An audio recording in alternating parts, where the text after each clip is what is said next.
All right, I believe we are live on YouTube.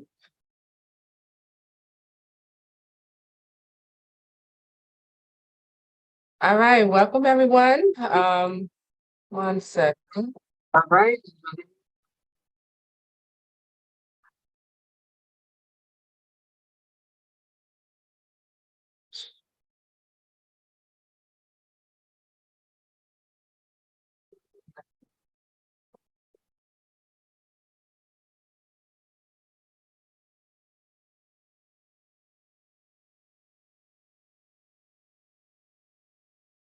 Okay, let me see if that's better.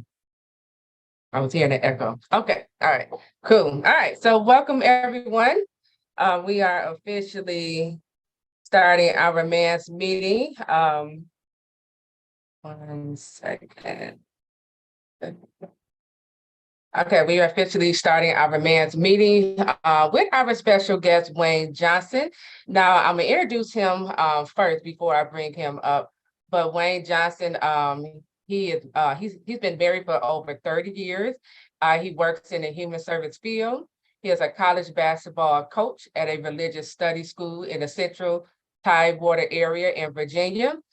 Wayne also has his YouTube channel, which is called Doc and Queen Ministry, which focusing on marriage, fatherhood, and spiritual relationship.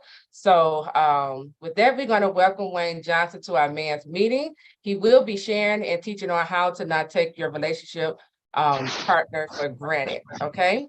So welcome, Wayne, everyone. Let's go ahead and welcome Wayne to our man's meeting.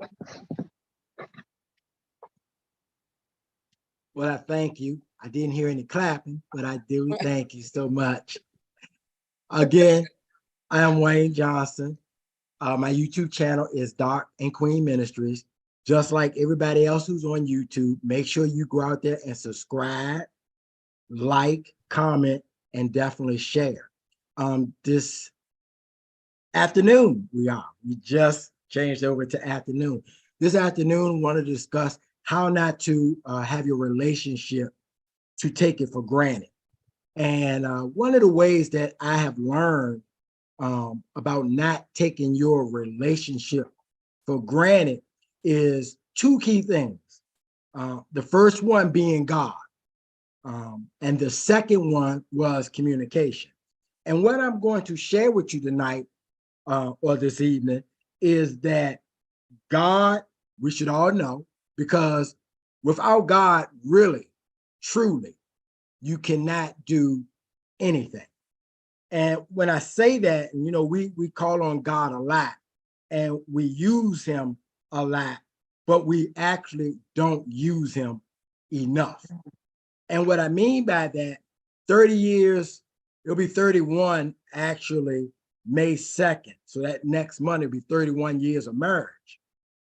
And for those who have been married and for those who are about to be married, when you go to the altar and you have your wedding being performed, what we do is we know we're doing that in front of God, okay?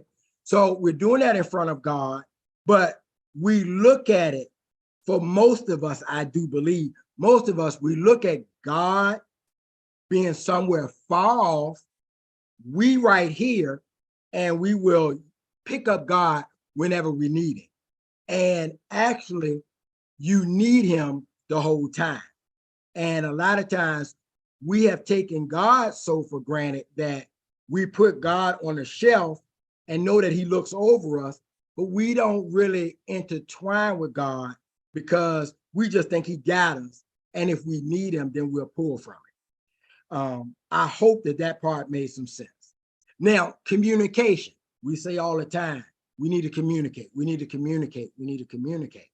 However, oftentimes we don't communicate, even though we think we are communicating.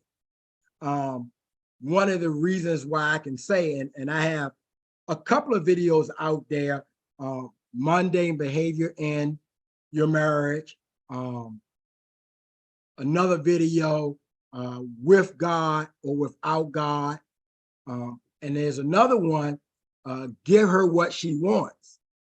I know for my 30 years, when I was dating my wife, and early on, I was dating my wife off and on. Actually, my wife is actually my first girlfriend. So therefore, that 31 years is probably 38 or 39 years of knowing her.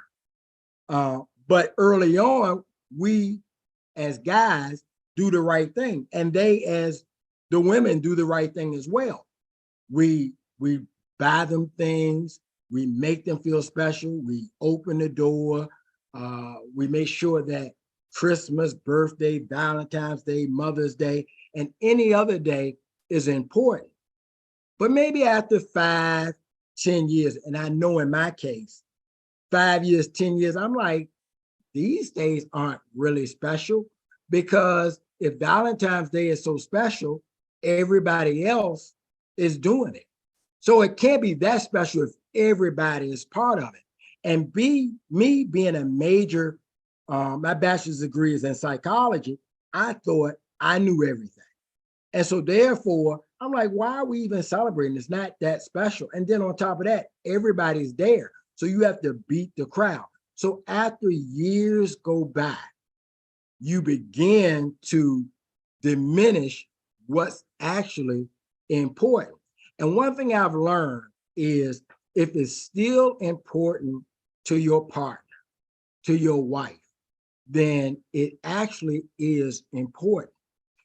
What God shared with me last night as I was thinking about today, he shared with me that, yes, Wayne, you have it right with communication. And yes, Wayne, you have it right for me.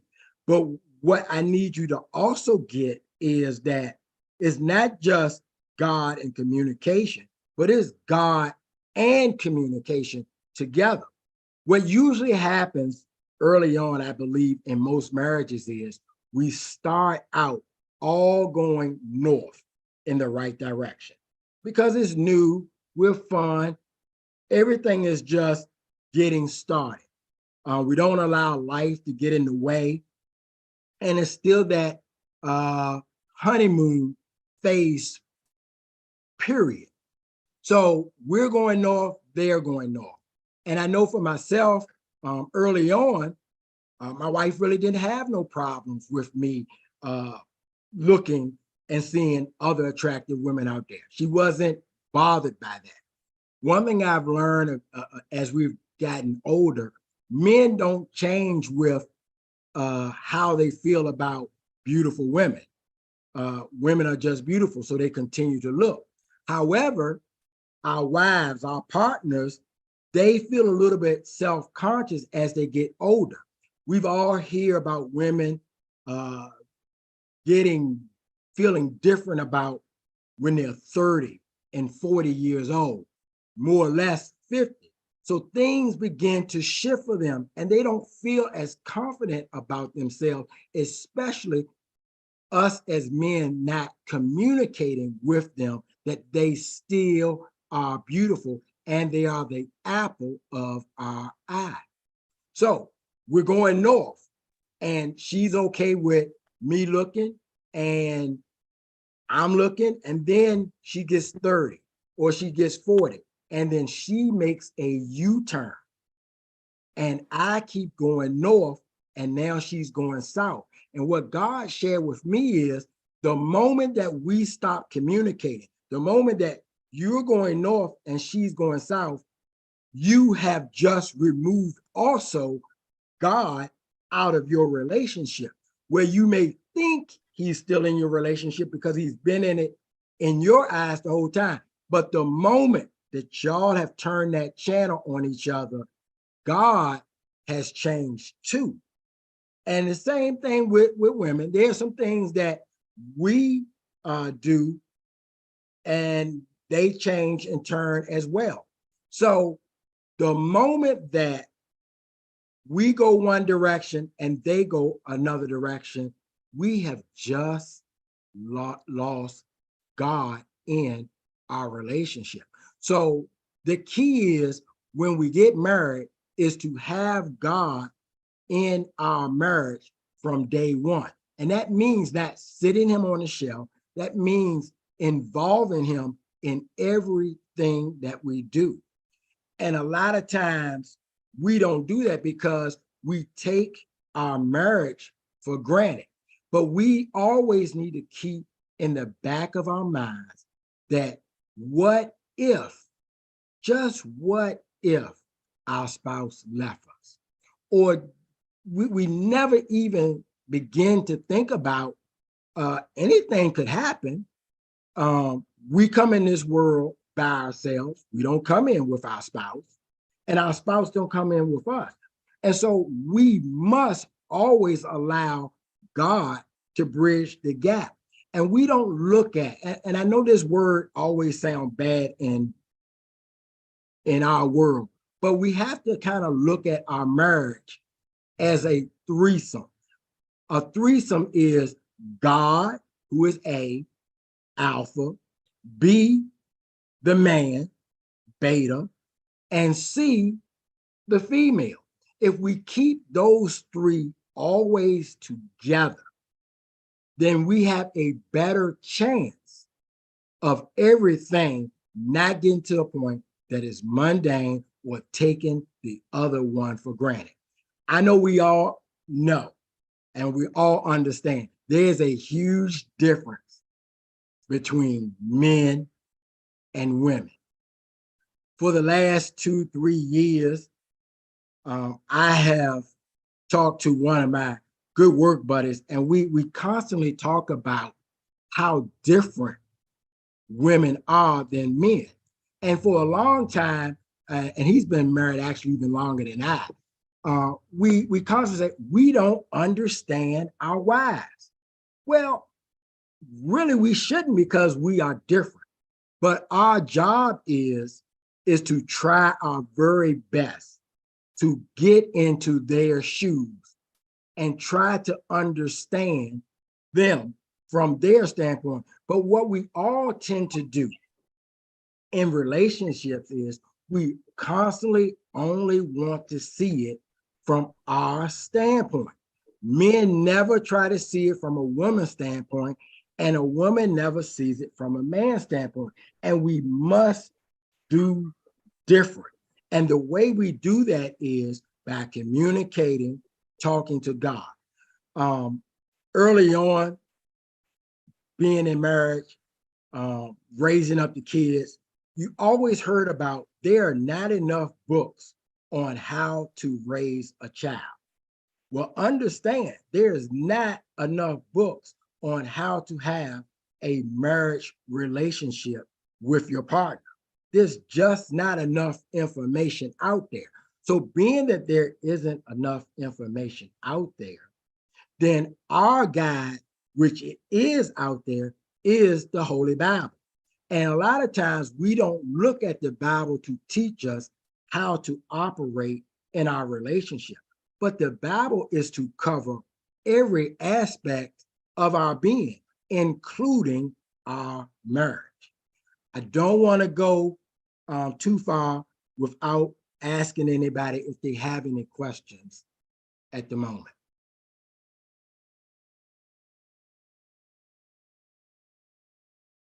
Okay.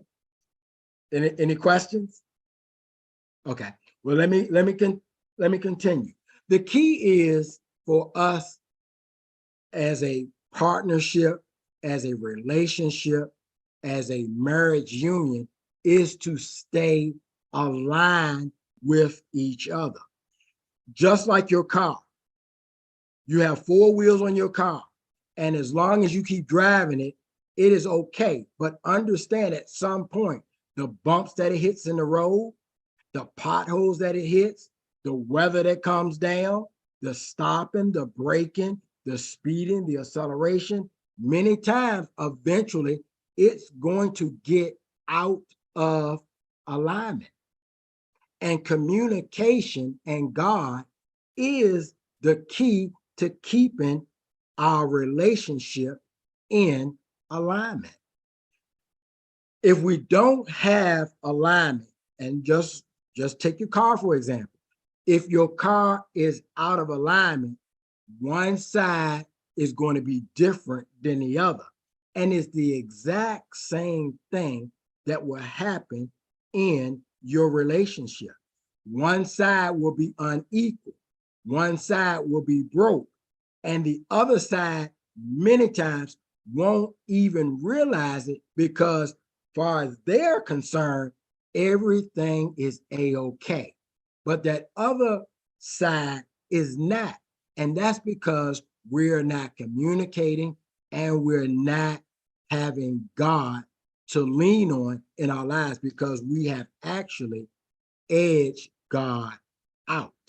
So God and communication, when it comes to not having it mundane, is so key. And like I said earlier, the key is the moment that this alignment gets off, understand that it is off because you have moved God off. Are there any questions that anyone may have now that I've said just a little bit more?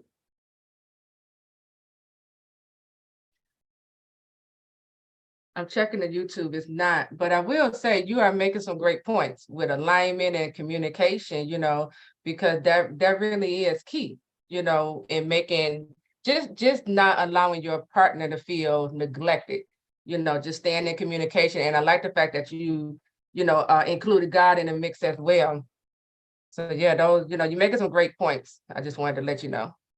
Well, as everything, and many times in a relationship, I know from mine, there were a lot of things that were different, and that was the attraction that I had my wife, because my wife is more of an extrovert and I'm more of an introvert. And so early on, a lot of introverts like staying introverts. And she was able to pull me to her side. And then I also was able to calm her down as well. So opposites attract, but there does become a time that one ends up being more dominant, especially on different issues. I know for me in our relationship, I handled the money. So being that I was handling the money and the times that I will allow her to do it, if she was off on something, then I was really, really upset about it because money management is so important to me.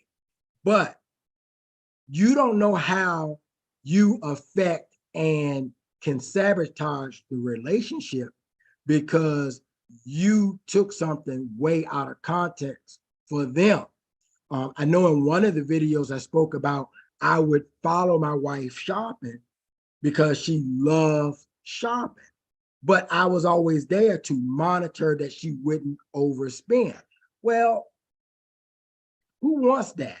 Who wants a guard over them while they're spending? And I know women do not want that. Women, when they want to go shopping, they want to be able to freestyle, be free spirit, just enjoy the day, but not like an old man watching them, their every move. We're kind of bothered when we go in the store and someone that works at the store is watching us or hawking us. We feel like we're closed in. I was, in that sense, closing her in and not realizing it. Same thing. Men enjoy those who like, sports, or even if they like maybe a special movie.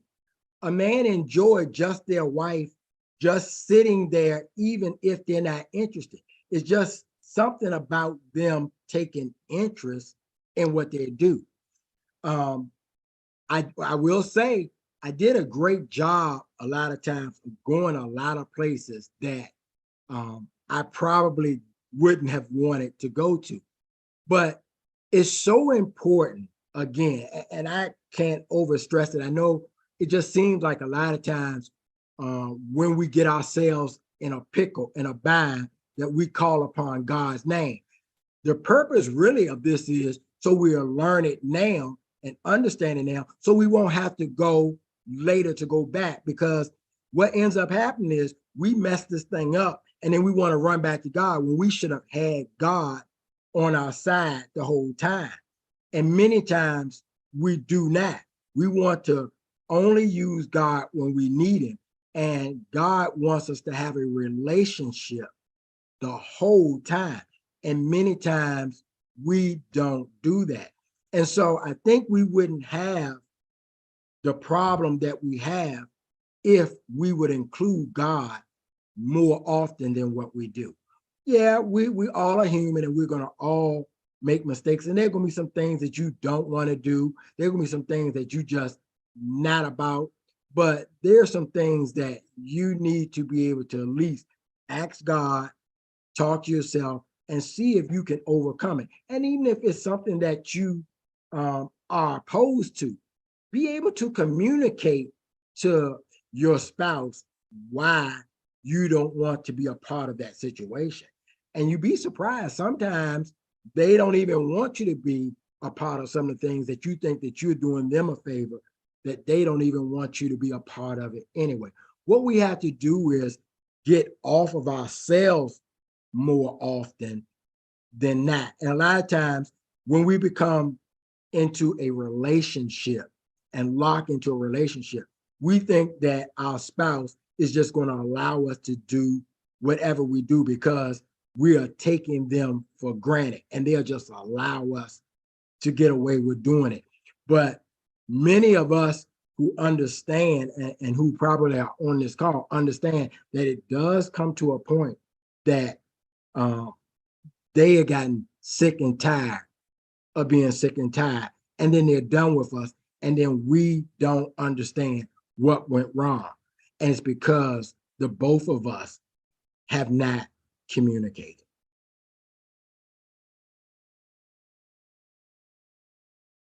Any questions out there so far? So I have a question. So if communication isn't your spouse strongest, skill, but yet there's problems coming up, how can maybe you can share like one or two, ways on how can the other spouse approach the spouse, just to get them to start opening up and talking about, certain situations or challenges that's coming up in the relationship? It definitely can be tough because usually you have one spouse that is, I know many guys, I believe, and I know not all, but many guys want to solve problems immediately. And a lot of times the ladies want to wait upon that. They're not in a rush. They want to analyze it for themselves. They want to take it in and they want to think about it. But again, I just think that if you communicate and y'all have a relationship and you discuss God and you talk about God, then you can be able to move into that and share with them where we need to discuss this because sooner or later, we're going to have to deal with this. So if we go ahead and discuss it, and a lot of times you may need to write a little note. You might need to send an email. You might need to do a text. You might need to do something different.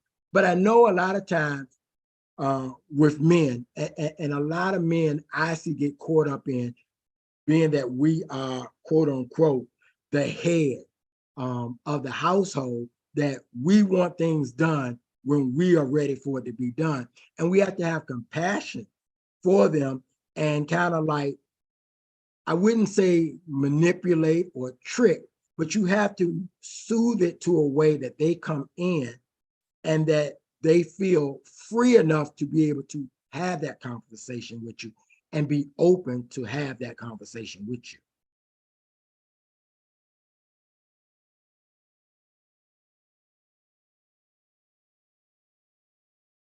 Now, when we discuss certain things like for us, it's the grandkids. For us, it's trips of where we're going. For us is where we're going out to eat. We have to kind of know each other well enough to know what each other may like, but we have to be able to give of ourselves. Many times we all, just being that the only people we're going to be is ourselves, we a lot of times become selfish and we want to do what we want to do when we want to do it. I know personally, if there's a football game on Sunday and my Eagles are playing, I really do not want to go anywhere else but watch that. That's but you even have to get to the point where you have to be willing to even sacrifice things that are important to you and vice versa, because in the big scheme of things, it's really all about the relationship that God has put with the two of you. At the end of the day, nobody in the Eagles organization is going to send me a check. At the end of the day, no one at the Eagles organization know that I'm actually rooting for them. But if my wife needs me, I need to be there for her, even to the point of watching my Philadelphia Eagles on Sunday afternoon at 1 p.m., sitting back on a Sunday evening after I've left church service.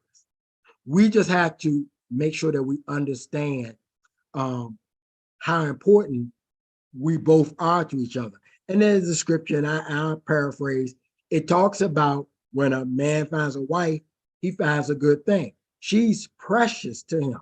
And so you have to be, as a man, you have to make sure you do everything possible not to affect your wife, that you upset her. You want her to always feel that she's special. And those are some of the ways that you make sure that your relationship isn't mundane. You might have to have a date night. You may have to switch up your date nights. Maybe during the summer, your date night is on Tuesday. Maybe in the winter, you change it up, is on Thursday. I know for me, I still play in a 50 and older basketball league. So that means I'm over 50. I play in a 50 and older basketball league. And there's nothing more important to me, even though my wife doesn't really care for sports like that. It's nothing more important to me than her being there watching me play basketball. And just like for her, she likes to entertain.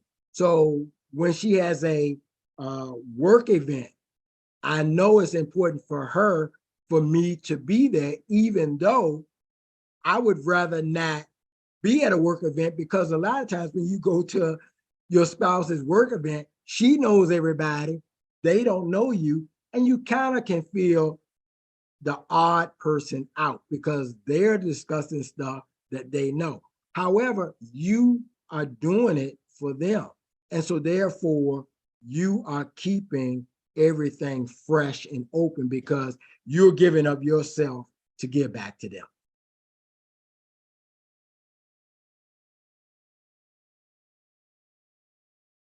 Anyone has any questions?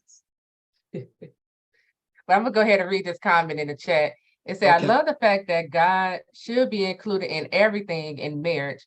I agree. My God ordained spouse loves to fish, and I am more than glad to sit in a boat all day and fish with him, just to be with him and to support him. Yeah. Well, that's definitely awesome. I will like to throw out, and I'm throwing this out on the behalf of the fellas here. I mentioned the story earlier about my wife had no problems. Very seldom did she do this, but I mean, she didn't have no problems doing this. But she would point out when we were younger, she was like, do you think that person's attractive, this, that, and the other? So ladies, I'm asking, what are we to do when those conversations make a U-turn? Because I know I see it. I've heard other guys have that happen. And I know we as gentlemen have to understand that for guys, most of the time, what is black and what is white stays black and white. But a lot of times for females, as time goes on, things change and you can't do what you used to do at 20, then 30, 40, and 50. And I knew for me, even though being a psych major, that was a shock to me, and it was something that I had to adjust to. So what do you say about that change that happens that I see a lot of us men have to deal with? So are you referring to, like how you were saying, when the wife asked the husband, like, how does this, female look to you or whatever? I'll say this, I'll speak on my behalf. I automatically just assume the man is looking because he have eyes, um, and and I don't even get offended, or even it doesn't even make me feel some kind of way, because I really believe before you get married, you should be secure within yourself, right? You should, have a level of confidence in yourself. But if you're going to ask that question to your husband, then be prepared to receive whatever answer he has coming back. And he shouldn't get punished if he say, oh, she looked nice or whatever, just be prepared, to receive whatever answer you get back from him. But I just naturally assume a man have eyes. He's going to look. And there's a way how you can look and still be respectful towards your wife. Well, I think that is a great answer. I do know that that happens at least early on. Tequila, I hope that you keep that as you grow in age, but it's not just, it's just not just my experience. It's the experience that I've had with many of friends, co-workers, of hearing that that change. And it's okay, I believe, if we men are prepared to understand that that may happen down the line. But again, like I said, there are not many books that are out that share that type of information. And a lot of times we are learning on the fly, just like having kids. We learn a lot of things on the fly. But when you're dealing with relationships, especially in today's world, for the most part, you're not getting rid of your kids. You just got to learn on the fly, deal, and adjust. But a lot now with relationships, people are not hanging around. If something bothers them, they are out the door. So we have a lot less room for error. So that's why I keep saying it's so important to have God and communication in our lives, because things are actually different. People just don't stay in marriages anymore. Like when I was a kid, they would stay just because of the kids. People are now will leave and you just have to deal with the kid, or they just have to deal with the kid. So it's so important. And we all understand that the enemy is definitely using different tricks. Just as the world changed, he understands that things change and he's going to do things differently. We just have to make sure that we are on point as well for these changes. And that's why I think it's so important for us men to have these discussions with each other and share it with each other. The book, and I know you've mentioned it many times as well, the book Love and Respect is so key. I have not finished it, but just what I've read so far, it's just huge. And then just looking in the Bible and finding things about relationships and how important it is. And just many of the stories that Jesus had. The prodigal son is huge. The story of Jonah is huge. So things like that will help with making sure how important our relationship is with one another. Cassandra said, looking and staring are two different things. And you're right. You're right.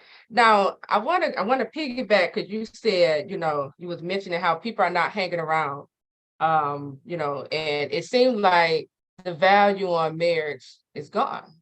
Seemed like, people not really valuing marriage or even relationships. I want to throw this out there to you when we talk about loyalty in a relationship, because I think to not take your partner or the relationship for granted. I think we need to get back to respecting the fact that, you know, if you have a spouse that's loyal, we got to learn how to respect that. We need to learn how to, you know, find the jewels in it, you know, like you know, loyalty is character, you know.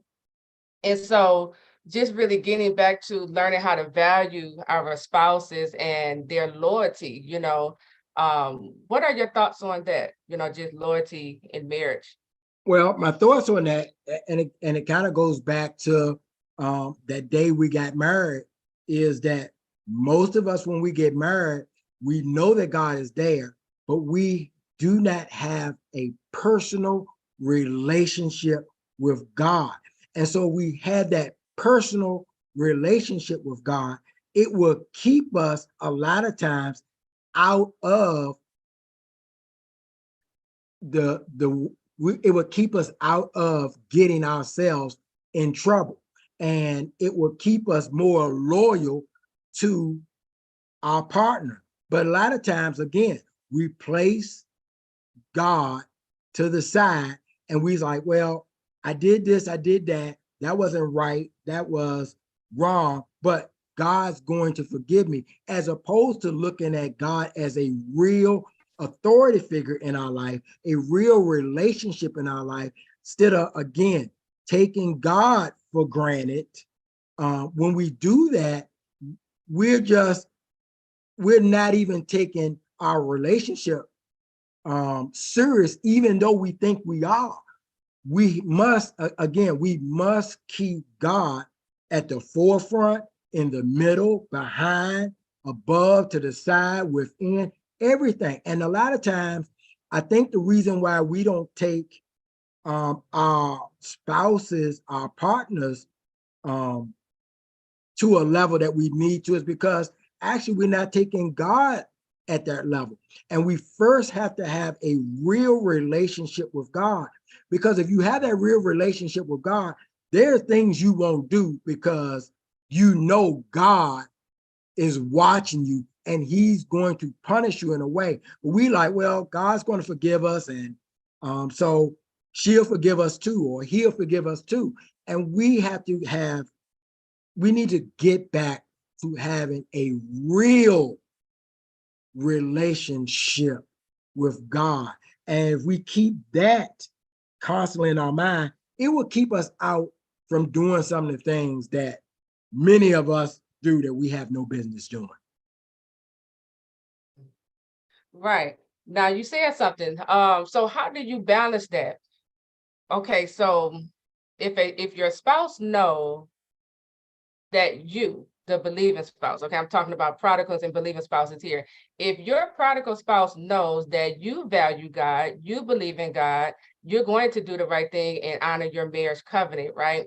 Um, but they take on this mindset, okay, well, I know they're going to forgive me, so I can still do what I want to do over here. How do you balance that without the believing spouse becoming resentful towards the prodigal taking advantage of their, you know, their loyalty, they love, you know, for God and for their spouse? Well, it's definitely tough, because we all are human. It's definitely tough. But when you have that personal relationship with God, and you constantly talking to him, you constantly praying to him, that relationship allows you to be able to handle something that you even didn't think you could handle earlier. It can be tough. It can definitely be tough, because the Bible talks about we are always, our spirit and our flesh are always fighting each other. However, if we're having that personal relationship with God, then that balance should fall more towards the spirit side and denying the flesh side. Then on top of that, you have to understand that it is going to take at least one of you two, and being that the prodigal is the one not doing, then it's all on you. It's all on you partnering with God that's going to make things eventually better. We say eventually because none of us know how long that may take. But it is so key, once again, and we keep calling them out, and probably because we don't give God enough credit or his due. But we must stay in partnership with God until he allows the prodigal, our spouse who has turned himself away from him, to be able to find him. And yes, it's difficult. However, we must allow him to move us in a direction where he keeps us and allow us to be able to maintain ourselves and being able to go, because you're right, it is extremely difficult, but possible, because with God, all things are possible.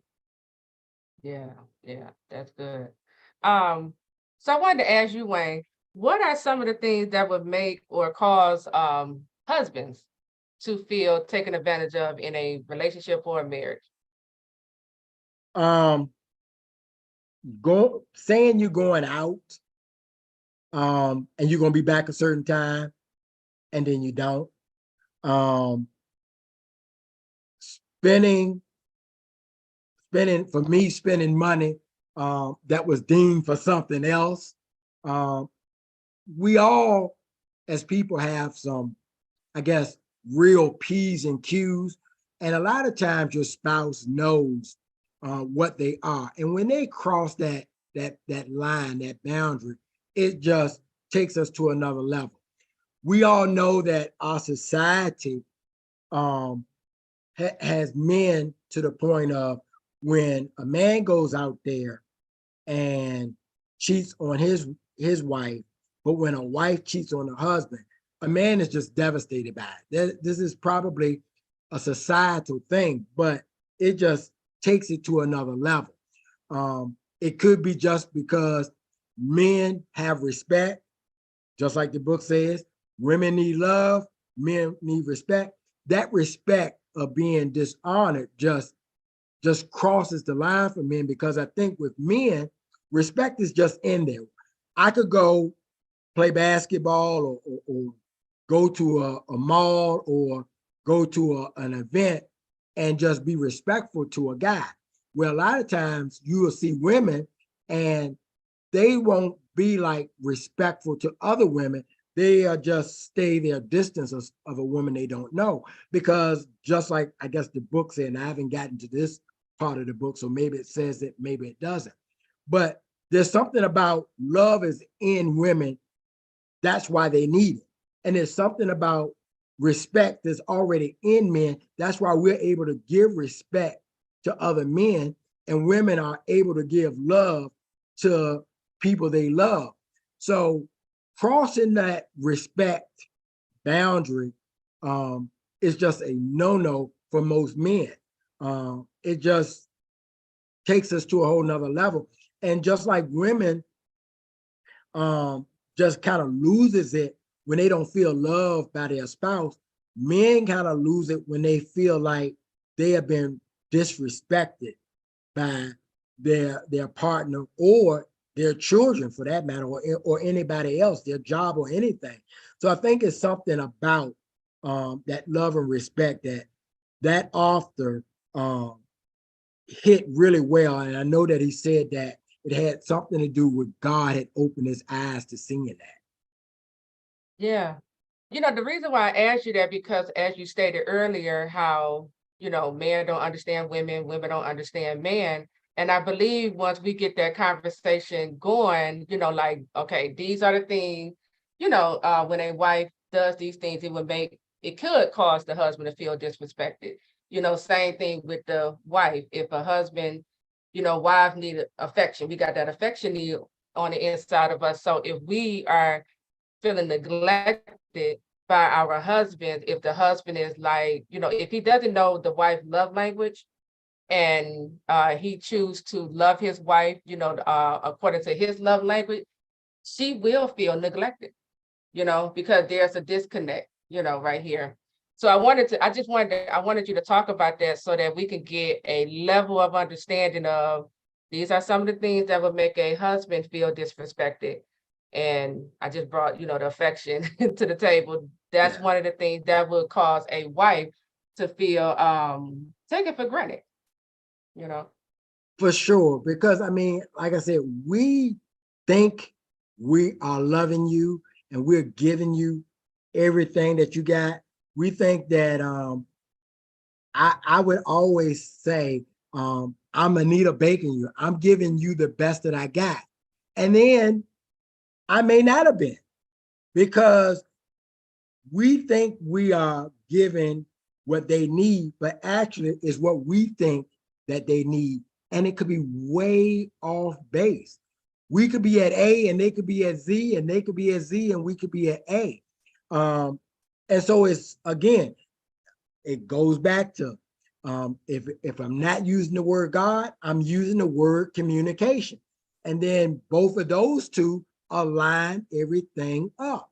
But that communication is so key, because when we don't communicate and share, and I know a lot of times, whichever spouse may be really upset or bothered in the relationship, many times they don't communicate. I know I've talked with both men and women in relationship, and many times they say, I just don't understand how the other one don't get it.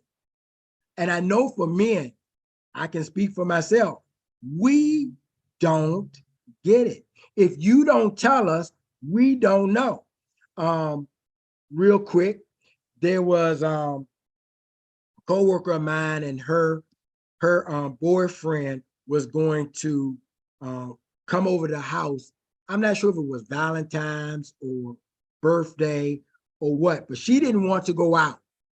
She didn't want to go out. And so she had said, I wonder if me telling him I didn't want to go out, he's going to come to the house.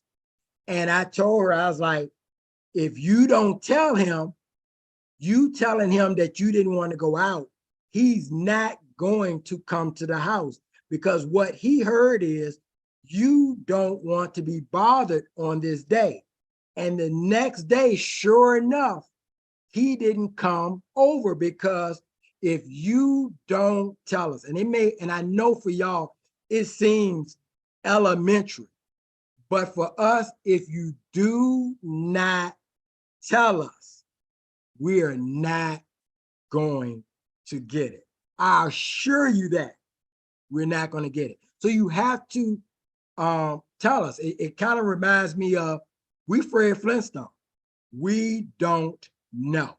So you have to communicate with us, because it'll go right over our head. It just will. So communicate with us. And I know it feels like you should know this by now. We've been dating for X amount of time. You should know me by now. No, we don't. We don't. Because we think that since we've been with you for X amount of time, then everything's fine. Everything's lovely. We think just by us showing up, everything's great. And we know, or at least I know now, that that doesn't make everything great. And we, even though I'm a psychology major, I miss it. I will miss it every time, because we don't know you guys. And I think it's vice versa. Until we communicate, we communicate. And I think that's why that book, Men Are From Mars, Women Are From Venus, was so popular back in the day, because there's a disconnect. But we can close that disconnection with God and open communication with each other, and not taking each other for granted, that I know what you should know and you know what I should. That's not the case. Um, so I think that we can do a lot better with communication. Yeah, I agree. I agree. Amy said biblical, love her, honor him. And that's one thing I'm gonna tell you this, because most men, I don't think y'all know this, but most women are not taught how to respect a man. And we're not taught, in the home how to respect a man or your husband, how to talk to a man, right? So I like the fact that you're putting emphasis on, if you don't tell us, we won't know.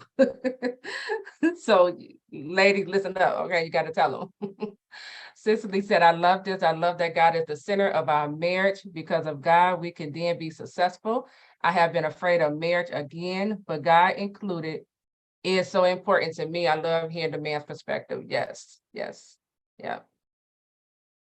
And make no mistake, I really felt that God was the sin of my marriage. But actually, when I stepped back and really examined it, he wasn't. Because even though we were going to church every Sunday, we were both elders at our church, uh, we both prayed over our meal, there were still so many things that we was edging God out about, and that he wasn't actually the center of our life. He was actually over there, and we were only going to use him if we were quote unquote drowning, and we throw that life God out there to ask him to help us. And many times we can understand we can be too late when we try to go out there and ask God, because we didn't see it coming. And now what do? Now we want to do all the things that was missing. Now we want to go back and honor the special days. Now we want to give you the flowers. Now we want to take you out on vacation. Now we don't mind that you spend X amount of money. Blase, blase, blah, because we are now behind. And one thing we know about, I think we all know about relationship. Once it has turned the corner, it is very difficult to make it go back in the opposite, back in the direction that you wanted in, because you are too late. And now you got to wait that process and go through that process. But if we had God truly in our relationship early, and if we truly communicated, we probably would have eliminated all of this situation in the first place. Yeah, I agree. I agree. I'm gonna just read some of the comments over on YouTube. We have uh, the world is the way it is today because of people looking everywhere else but at their spouse. That's true. If you are married and you look with lust with a perverse mind attached to the look, God knows and you are breaking the covenant of marriage. Nobody is perfect and repentance is necessary to mature. Yes. And also we have also repent for idolatry. I have been convicted of this myself. Okay. Yeah.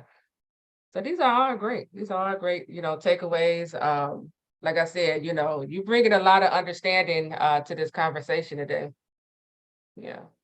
Well, I definitely want to also allow people to understand that we treat everything valuable, more valuable early on, just like how valuable your wife was right before you married her and when you married her and at honeymoon.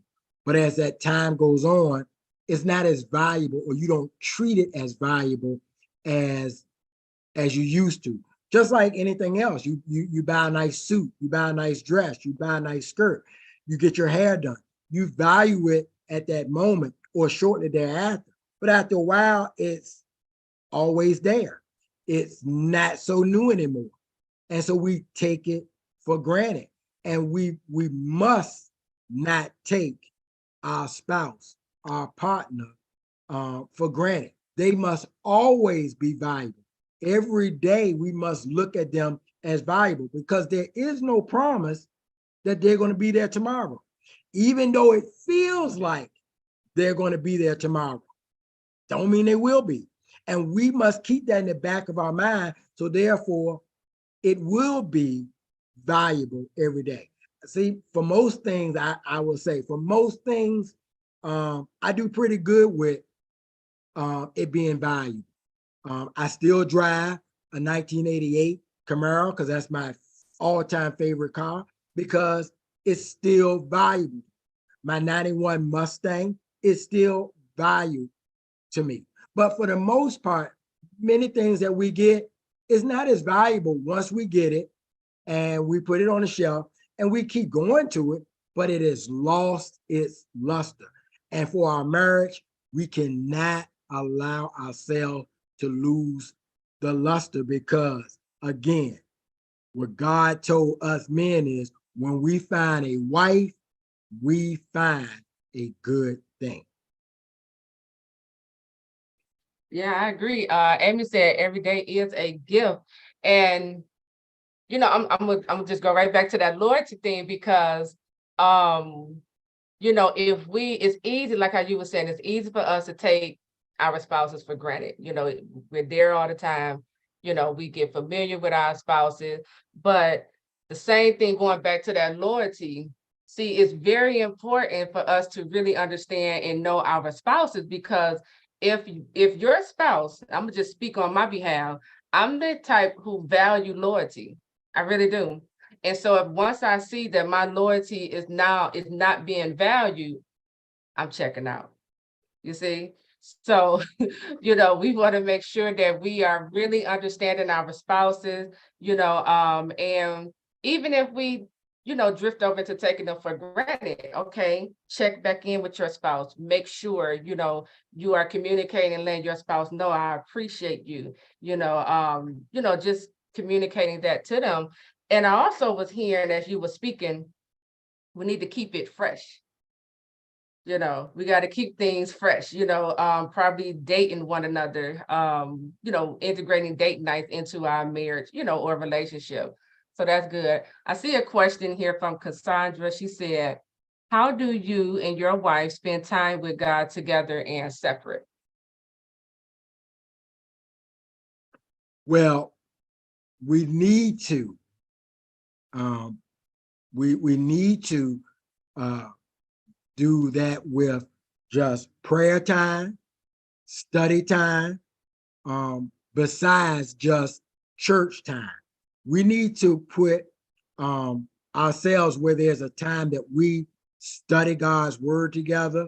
We revere God of who he is and how he has affected our lives and just praising, thanking him for where he has taken us, brought us from. And many times we don't do that. And it's just like what we do with the grandkids. We would gather them up and ask them, how was their week? How was their weekend? And so we need to have that special time where we talk with each other as again, threesome, God, you, and your spouse. And it can be different for everybody on how they do it, but there needs to be a time where you, again, are revering God, worshiping God, praising God, and thanking God for where he has brought you from, and where he's going to take you to. So those are some of the things that I suggest that we all begin to do with our partners in the future. Yeah, those are good. Melissa said loyalty is so valuable to her as well. Amy said, I believe God enables the divine separation for this very reason, to appreciate one another. Yeah, it's like it's a reset, getting us back to the basic. So if anyone have a question, post them in the comment section, or you can even unmute yourself and ask Wayne, your question directly.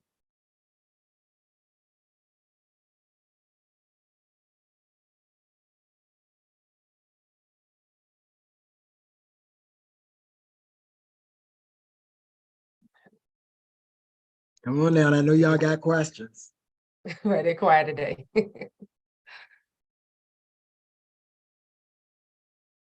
Yeah, but this is really good. This is really good. I'm enjoying this conversation. And even though, let me say this, even though we are talking about marriage, this can roll over to all areas of our life, the different relationships in our life. You don't want to take business, relationships for granted. You don't want to take, divine, when God sent divine helpers into your life, you don't want to take those relationships for granted. Um, we do have a comment right here over on YouTube.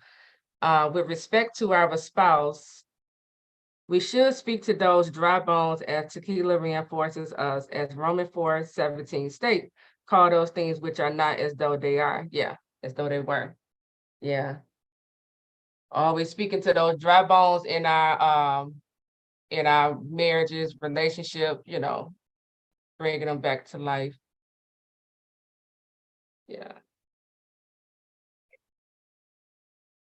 Well, as we definitely see in our lives, with all the things that are going on with the mass shootings, with all of the different weather things that are going on, from tornadoes to floods to landslides, we definitely need God back in our lives. There's no question. We should not even allow it to get to this point.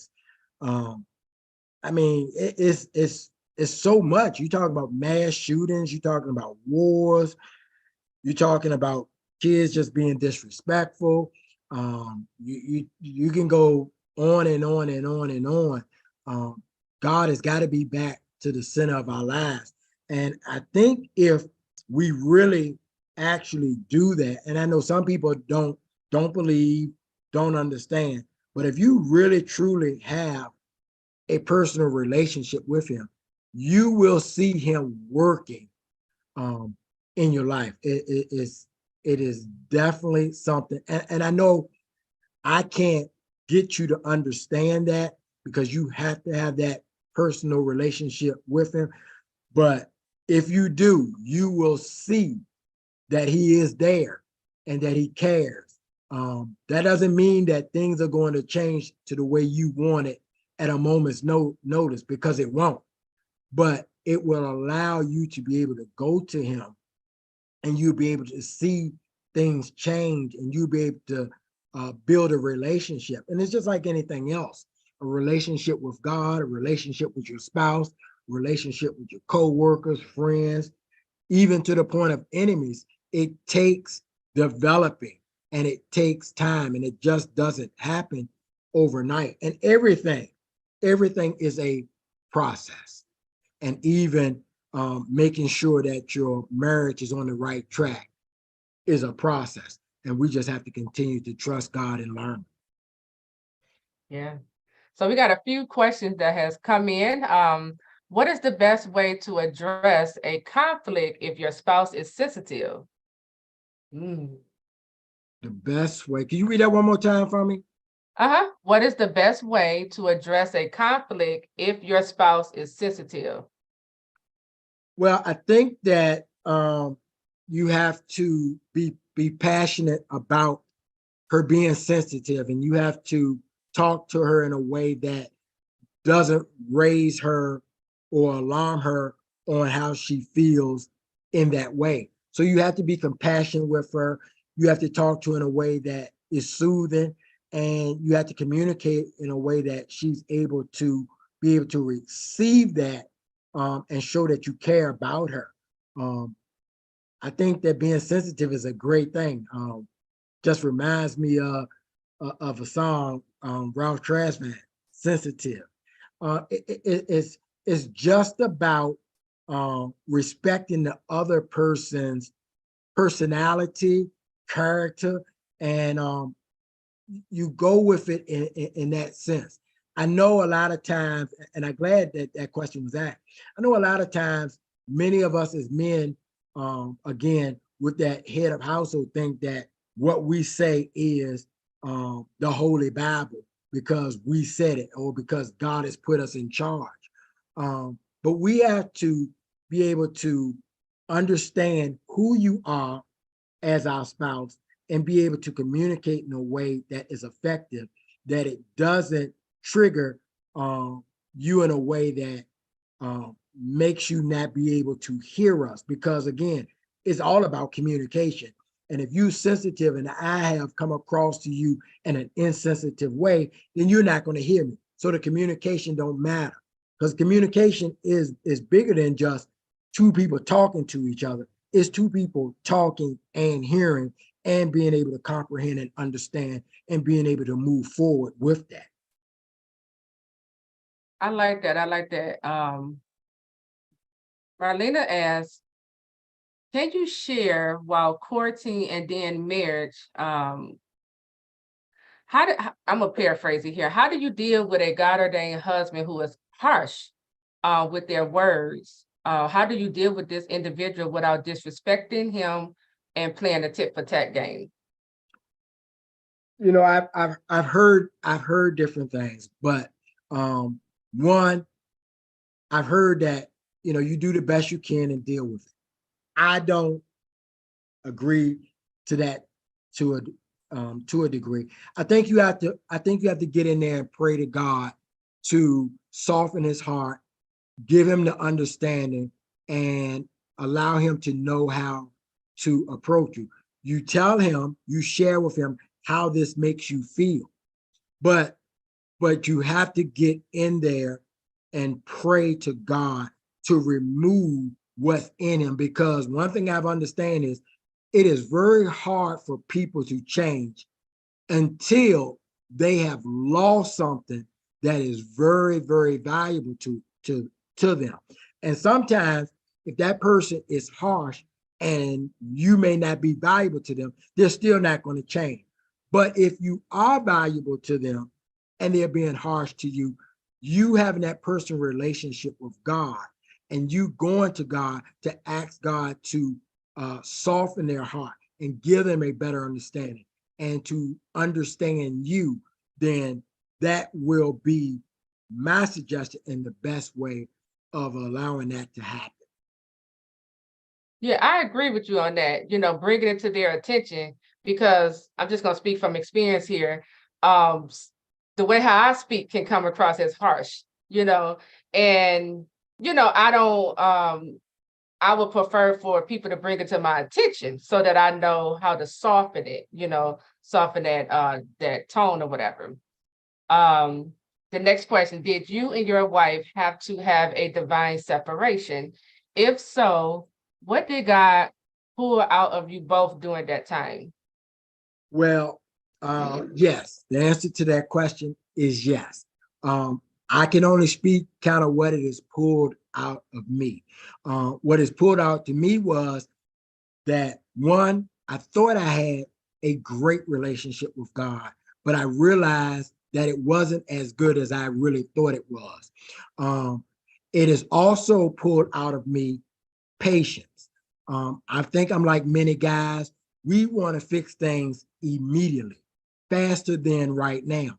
So it's given me patience. Um, and I mean patience.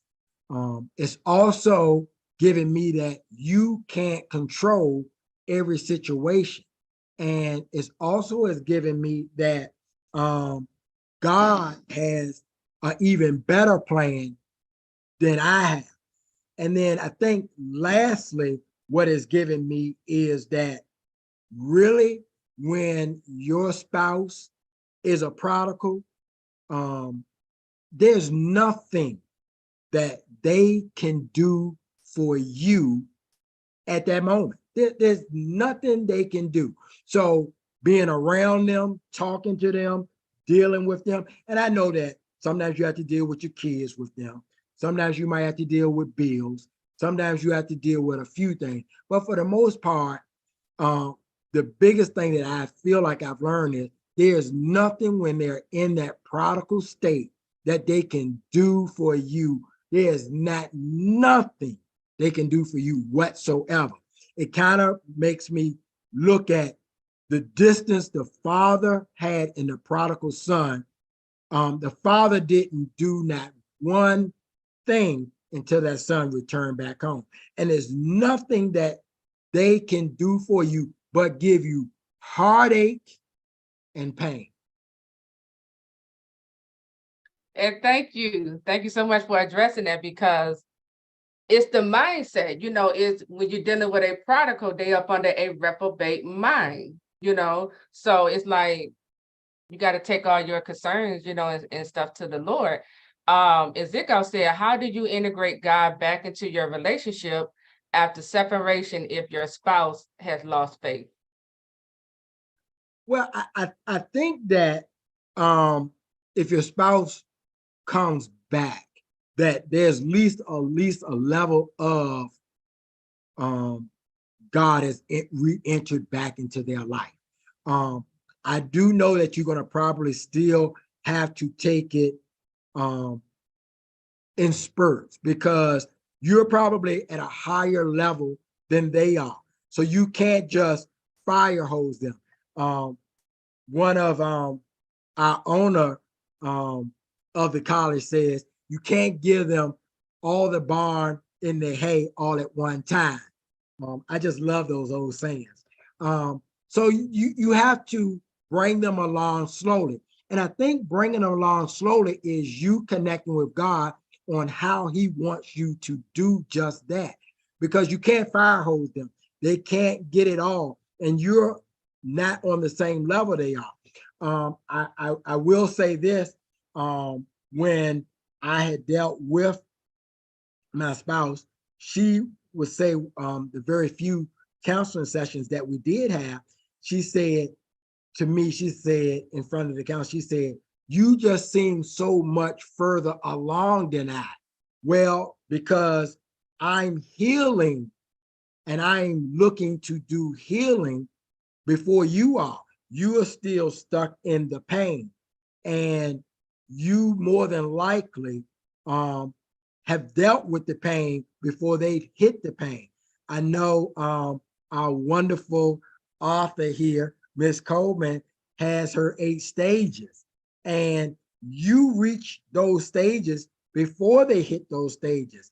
So they're behind. So you have to bring them along, and you can't bring them along too fast, because the last thing you want is a relapse. And it's just like anything else. When you are learning anything new, you can't get it all too much.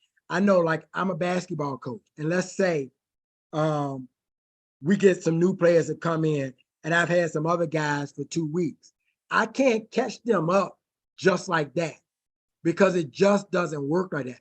I'm gonna have to bring them in slower to catch up, and to the point that they get there.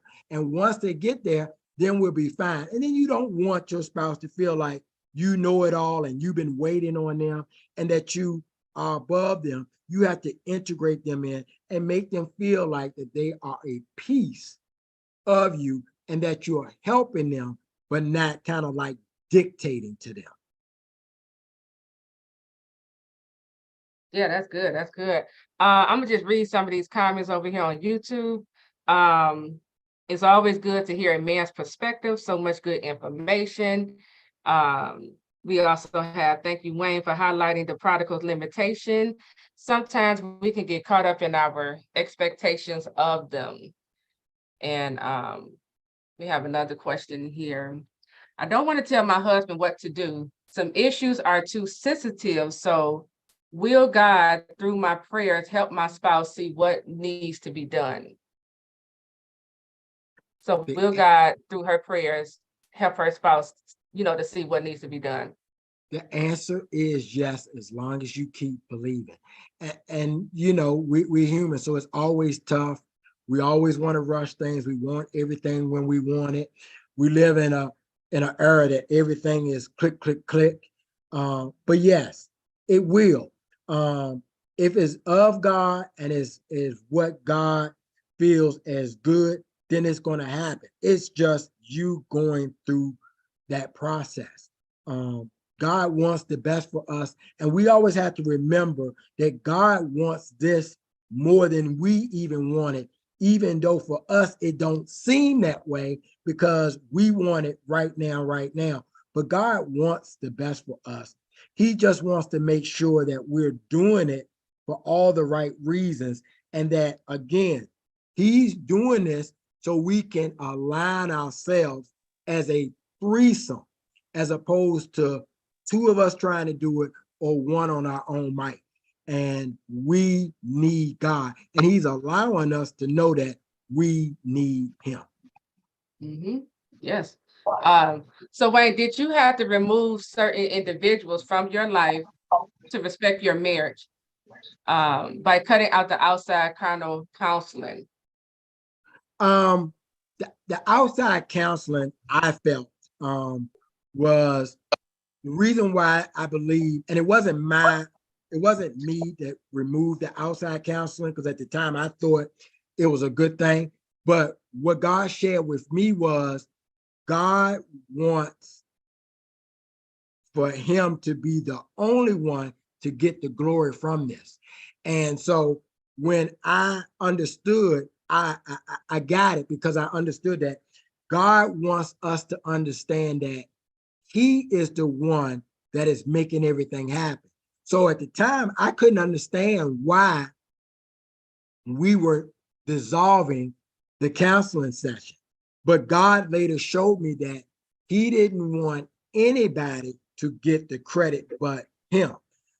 There are a few of my friends, I wouldn't say I had to eliminate, but what God did was, I would say he silenced them at times, because there were some friends of mine who didn't reach out to me as much as they usually do. But I felt like God had did that to silence them for the moment. But we're still friends, but we really don't discuss a lot of that. So I see God working on not necessarily removing people, but removing different thought processes that they have that might hinder God's love story. Mhm. I wanted to take the time, if there's anyone on Zoom who wanted to unmute yourself and ask Wayne a direct question, you can do so right now.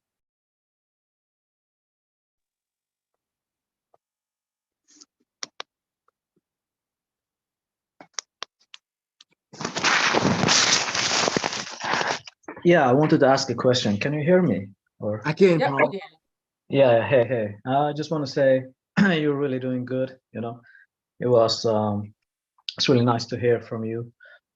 I wanted to ask you something because I have contact with my kingdom spouse, right? And sometimes I think like she's living in a prodigal lifestyle, and I'm just wondering that I'm the one who's standing for this, right? And it seems like so there are different advice when it comes to being the standard and the one who is living in the prodigal, and some people say that you should show them continuous love. But as you said about the story about the father and the father didn't do anything until the prodigal returned back with a repentant heart. So should I, in this communication, just stop talking to her? Because Well, sometimes I feel like I'm the one who's initiating contact. Yeah, she's answering me, she's talking to me and everything. But I'm wondering about that. And I'm still a human being. Sometimes it's really tempting for me to drop everything. Because I'm seeing my value as a person. I'm seeing my value as a man. And although I know this is a promise that God showed me. But sometimes I'm thinking, am I doing the right way? Because when you're too nice, sometimes they say nice guys finish last. yeah, You know that sentence, right? I've heard that. And I've been a bad boy before. I've been a bad boy before. When I was 16, they named me PP in the city. That means player pole, because I could go to any girl. That time we didn't have the social media. I could go to any girl, say something, a nice quote, and I could get a phone number. Right. That's how good I was. And now I'm thinking like I'm standing for this, and sometimes I'm thinking, yeah, should I do things differently? Should I attract her in a sexy way? Because I get sick of this. I'm just being honest. I'm talking from my heart. I'm not talking from my mind. I'm talking from my heart. Because everyone is saying, no, standing this way and doing this way. And the more I'm standing in this, it's like I'm seeing my value as a person. Sometimes, I'm sleeping and you know, and sometimes it's different. You know, I mean, it's difficult. It's difficult. You know, sometimes I'm thinking, you know, standing for this is really difficult. It's really hard. You know, you have all those emotions. You go through pain. You go through a lot of things. We have a lot of options in life, you know. And I'm thinking, like, if something is meant for you, I really believe it will come to you. This is what I believe. Like, you really don't, you know, I done everything. I prayed all the prayer points. You know, I'm praying every day. I'm doing everything. But I'm thinking, like, should I just have a moment of break? Should I really have a moment of break? Like, I can pursue the things that I want to do in my life, and she can go through the lessons that are needed in her life, because it seems like, you know, she needs to go through her stuff. I need to go through my stuff, and eventually we will come to a point where we'll meet each other. Because I was just thinking about the father prodigal story that you said. The father didn't do anything. He didn't do nothing. He didn't even send a text message. Back then, there was no cell phone. But you understand what I mean? He didn't do anything. He didn't do anything, right? So when you have the prodigal, so God had to wait, or the father had to wait. So it's a representation of God, right? The father had to wait until prodigal remembered, you know, how good the father was, and he came, you know, back with a repentant heart. So God didn't make any contact. So I'm thinking, could I be free from this? Because I really want to be free. I really want to be free. I want to feel, you know, liberated from this. Because it's like, I feel the more I'm standing for this in this way, I'm getting hurt. Yeah, so that's my. Well, I think some of it, Paul, I think some of it you have your answer. I will say this, when I thought things were getting better, and I really thought things were getting better, and I was communicating some, then all of a sudden, boom, it wasn't. And so then I realized that I should have been no contact then the whole time. But when you think things are getting better, and we don't know, you know, sometimes you have to put your foot out in the water to see if it's cold or not. Because I thought things were getting better, and I put my foot out in the water, but it was still ice cold. And so then I knew that no, I needed to just do me. And when I mean do me, I mean do the things of what God wants me to do in this moment. And so I started moving into what I consider my purpose. Kind of extremely excited. Life is really kind of good. Now, to me, it's like everything else right now would be a bonus. I'm doing good. I'm living good. Everything's fine. I have no complaints. That doesn't mean that there's times I don't think and this, that, and the other, but you will know, I believe, based on what you're seeing, what God's going to reveal to you. But I know for myself, when I thought that I should have some slight communications, and I thought things was moving in the right direction, I thought things were going up, I quickly found out that I was wrong. And it's okay to be wrong because you don't know unless you try. But when I found out that I was wrong, okay, it bothered you, it bothered me for a while, but then, you know, you get back on that bike, you ride it, and you just ride it in a different direction until he says everything's okay. And right now, the smoke ain't clear, but I'm okay with it. So I'm going to continue to do what he do, and I'm happy with it. And besides, one thing I've also learned is God knows best. And so once you take everything off of you and give it to God, he knows best. And so what we have to do is let it go. Now, I'm a human, like you said earlier. I'm a human just like you. That may change an hour from now, but at this moment, I feel real good about everything, enjoying everything. Life is good. And we also have to also understand this. We, at some point, there's a very good likelihood that we're going to leave this earth before them, or they're going to leave before us, and we're not going to have them anyway. So we need to live our best life where we at right now, right now.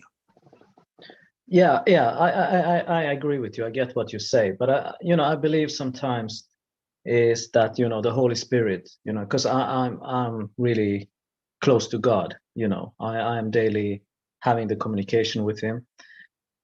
So I believe that sometimes God is telling me certain things to do, and I'm being really disobedient, because and I think that sometimes God will tell you to do certain things that probably not everyone will not be happy for that. But I think God will guide me in this because I have knowledge. I've been going through so many things, relationships and all these things. I know exactly what I have to do, and I think I'm going to do it. I think I'm going to do it because I can't be innocent like this. Yeah, thank you, Marilena. Thank you, Marilena. I appreciate yeah, because we have to ask questions from the heart. There's no point of talking from the mind. That's what most people do, but I'm talking from my heart. And see, so I'm thinking like, okay, I don't want to be innocent in this anymore. And I'm thinking, God, I give me a lot of knowledge. God, I give me a lot of wisdom. I pray daily to God. I put God in the center. I put Him first. But I know exactly what to do. I know exactly what to do in this story, and I think I will walk, boldly, with faith, and I know exactly what to do. And as you said, I'm really happy with my life, because I'm doing a lot of things. I'm a medical doctor, I'm a physician, I study really hard, and I became a doctor, and I'm a boxer. I'm not like the best or something like that. I'm doing it at the amateur level, Right. So it's like, but it's still good. It's still good. I'm fortunate. I'm training with the best, the elite, and my coach is a 15 times world champion in different kind of martial arts. Okay. And I've been training with him. So I'm really fortunate. And then I have contacts with the movie industry. I have so I'm truly blessed. I think when I look at my life, I'm truly blessed.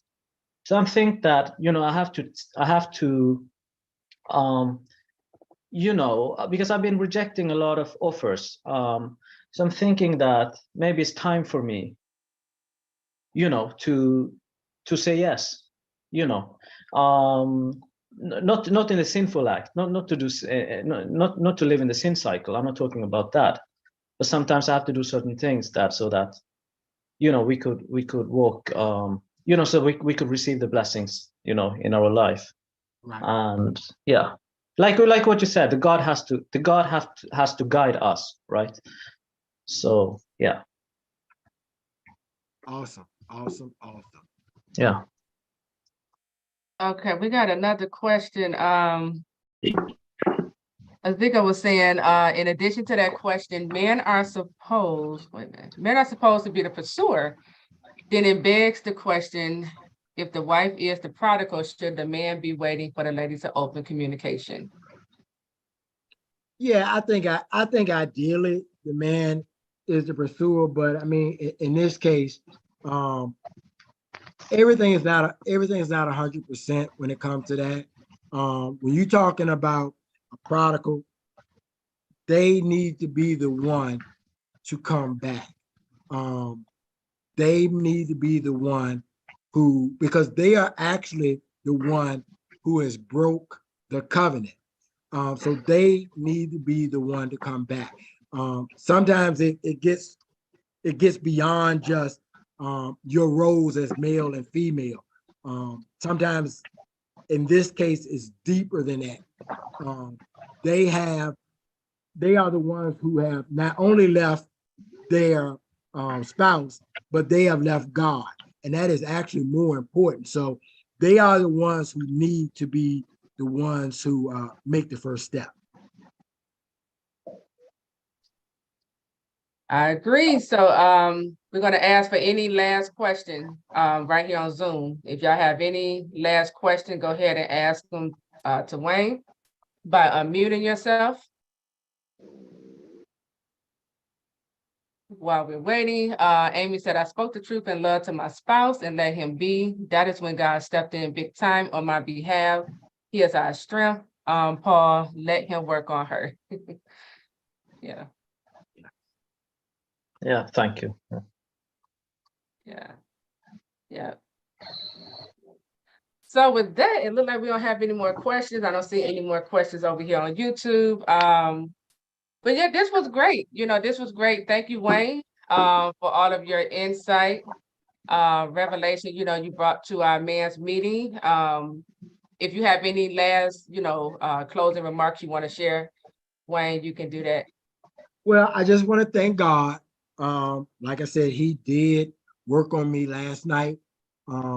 As I thought about today's men's meeting. And I'd like to thank you as well, Tequila, because you have done so much, not only for me and all those here, but many, many across the YouTube channel, and I'm sure other places as well. So we thank you greatly for all that you do and allowing God to work on your behalf of all the things that you've learned and that you share and that you continue to do for all of us. Thank you. I appreciate it. Yeah, and they saying, they appreciate you, Wayne. This was a meaningful conversation today. So yeah, we're gonna have to have you on for part 2, Wayne. This was great. This was great. So with that, everyone enjoy the rest of your afternoon, evening, nighttime, whatever time it is for you. And yeah, we'll be back tomorrow, with another timely message, to keep the community encouraged. Everyone enjoy the rest of your day and talk to you all later.